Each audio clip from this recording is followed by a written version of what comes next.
Alright, so now that we've unboxed the Roborock F25 Ace and I've had a chance to use it, let me give you my honest take. This vacuum is a wet and dry model, which means it picks up dust and handles spills at the same time.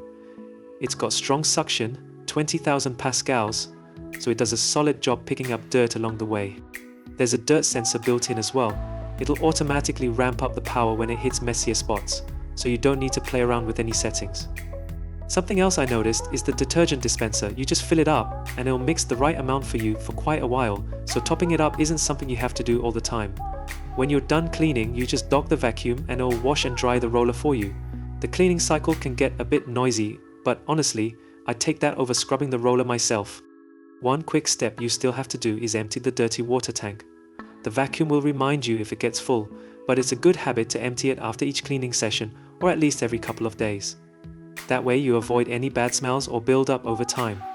You can also connect the Roborock F25 Ace to the Roborock app using Wi-Fi.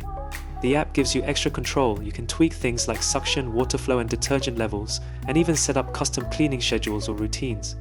It will also send you helpful notifications, like when it's time to empty the dirty water tank or clean the roller.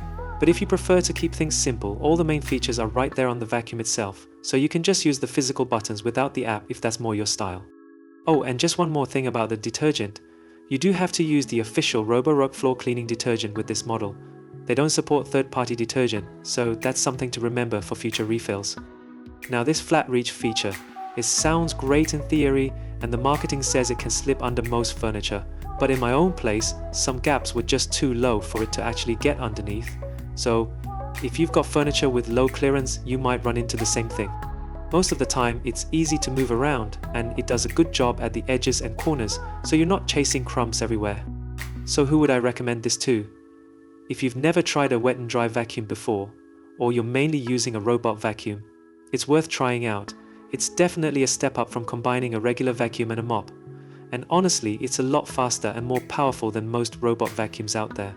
Yes, you still have to do some of the cleaning and maintenance yourself, just like with a robot vacuum, but I found it way quicker overall. On the other hand, if you already have a similar wet and dry vacuum, there's really no rush to upgrade, unless your old one is on its way out or you see a really good deal.